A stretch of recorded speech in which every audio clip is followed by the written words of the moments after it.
Assalamu alaikum students. Welcome to my religion class. I am your Molika ma'am. I hope all of you are well at home. Today our topic is about chapter 3, patriotism and forgiveness. Our first topic is patriotism. What is patriotism? Do you know? Patriotism means love for own country. It also means loving one's motherland.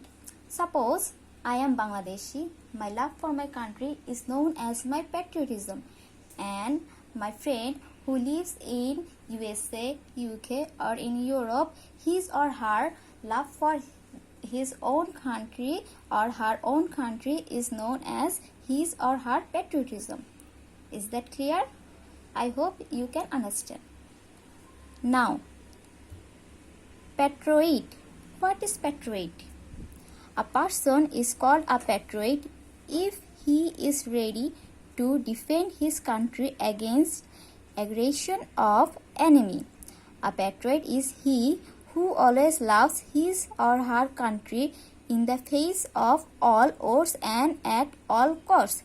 That means the person who loves his country more than his own self, or who can do anything for his country, is known as patriot. Is that clear? Thank you. Now let's see what is the importance of patriotism. Number 1, patriotism inspires a man to make active for the prosperity of his or her country. Number 2, it encourages a man to do good works for the people of the country. Number 3, it teaches a man to give service to the creation. Number 4, everybody likes a patriot, or a patriot is loved by everybody. Number 5, wise men said patriotism is a part of Iman. What can we understand from the importance or benefits of patriotism? We can understand that patriotism helps a man to do good works. Patriotism helps a man to love his or her country. Patriotism helps to do all kind of good works, to help the people, to do good for the country, anything. Let's see ways to demonstrate or show love for country, or how can we show our love for our country. Here you can see two pictures. In the first picture, a boy is feeding a cow the grass, and in the second picture, a boy is helping a poor man and his animal. Okay, what is wrote on my lecture? Let's see. One can be a patriot in many ways. One can show his or her patriotism in many ways. We can show our love for our country or Bangladesh by doing following service. Number 1, we will behave well with everyone. Number 2, we will help anyone who is in danger. Number 3, we will take care of domestic birds and animals. We will not cause any trouble to these. Number 4, we will not destroy plants. We will not tear their leaves and break their branches. Number 5, we will plant trees, including those bearing fruits and roots. Number 6, we will keep everything neat and clean. We will conserve essential things. Number 7, we will not write on anything on the benches and walls. Number 8, we will conserve national wealth. Number 9, we will not waste water, gas and electricity. Number 10, we will love the country and its people. Number 11, we will build golden Bangladesh. Now, what can you understand from this topic? We can understand that whatever we do good is good for everything. That means if I do a good work, it brings good result for me, for the people of my country and the betterment of my country. Suppose, look at the point number 7. We will not write on anything on the benches and walls. That means you are a student, you cannot write anything on your benches, the walls of your school. If you do so, you can't be a patriot.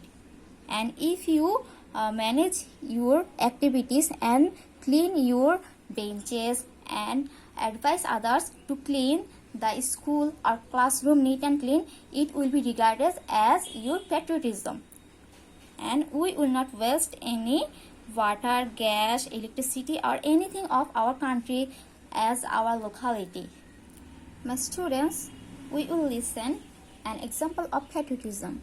Here you can see a sandy place of a desert. Here some people are moving from one place to another place.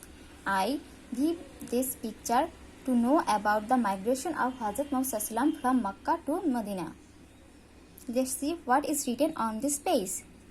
Our great prophet Hazrat Muhammad loved Makkah, his birthplace, very much. That means Makkah is his birthplace. He also loved the people of Makkah wholeheartedly. He invited them to follow the path of truth and justice. At the early period of his call, they didn't accept it. Rather, they started to persecute him. At a later stage, they even conspired to kill him. At last, on the orders of Allah, he left Makkah and migrated to Medina. What is migration or migrate? Migration means moving one place to another place. When migrating, he was very pained to leave Makkah, the land of his birth.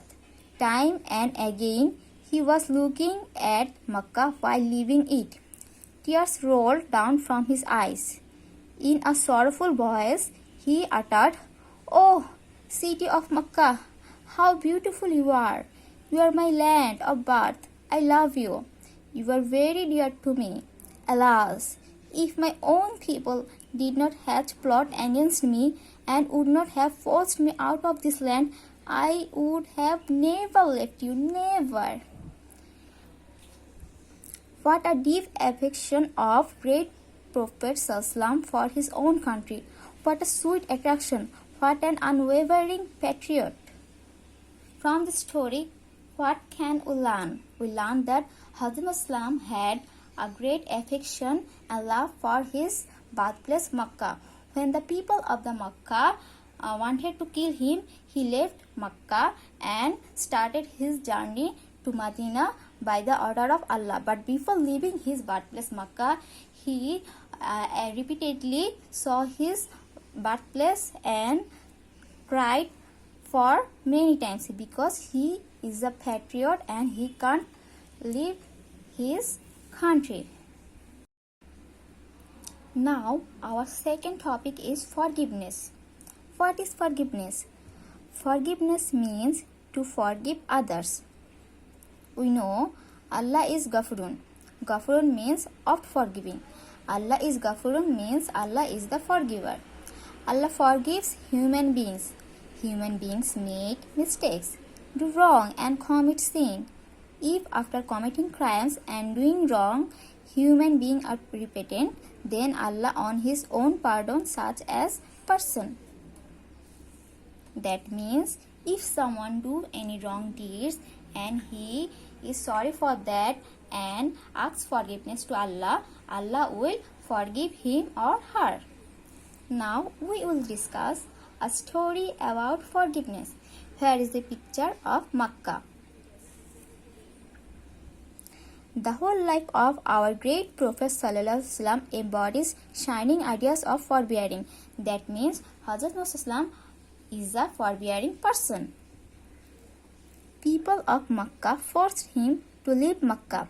At Allah's command, he went to Taif to save his life and preach Islam. They even humiliated him. They hurled stones at him and his adopted son Zaid. The two were bleeding because of the stone attack. However, at the mercy of Allah, the two returned from Taif safely. He did not curse them but prayed. Who did not curse them? Hazrat Muhammad did not want to do any harm to the people of Makkah. Prophet Islam prayed to Allah that, "Oh Allah, they are foolish. They do not understand anything. Kindly forgive them." The great Prophet Islam never took revenge on his murderous enemies. He forgave them with a smile.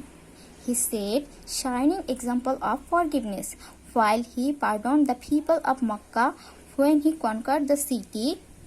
The citizens of Makkah were moved by the great Prophet's ideal of love and forgiveness, so they embraced Islam quite willingly. Thus, the city of Makkah got the light of Tawhid, Islamic monotheism. What is Tawhid? Tawhid means monotheism.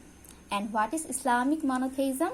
Islamic monotheism indicates that our Creator is one and only Allah, and we will worship one and only Allah, and that is known as Tawhid. What can we learn from this story? We learn that when Prophet Sallam migrated from Makkah to Medina by the trouble or attack of the people of Makkah, he did not curse them. Rather, when he conquered Makkah, he forgave them with a smiley face. To see his forgiveness, the people of Makkah moved on and they accept Islam. That now we can learn that if we forgive people, then the people will learn forgiveness from us. My dear students, now we will see the importance or benefits of forgiveness. What will we get by forgiving people? Number 1. Allah loves forgiveness and pardon. And if we forgive people, we will get the satisfaction and pleased of Allah. Number 2. A forbearing individual is loved by all. That means a forgiver person is loved by all, or the person who forgives the people is loved by all people. Number 3. Allah loves such of his righteous servants who control anger and forgive people. It means that Allah will love those persons who can control their anger and who forgive other people. Number 4. No sinner could escape from Allah's punishment if he had not pardoned the crime and sin of humans. That means no sinner or no one can escape from the punishment of Allah. If the person is good, he will get Jannat, and if the person is bad, he should ask forgiveness to Allah. And if one asks forgiveness to Allah, then he must forgive other people.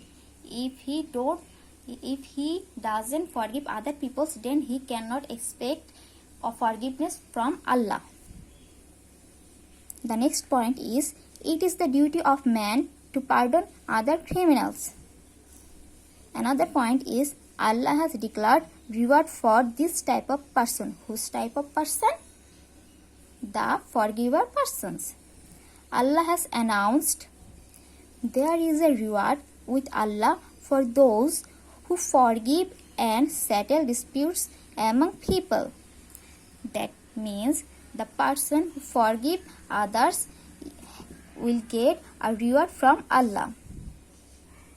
It is the moral responsibility of man to forgive others. That means it is our responsibility, moral responsibility or moral act that we should forgive other people. A person who has pity and love to a greater degree and who can keep his anger under control can become compassionate. That means the person who can control his anger will be a good person.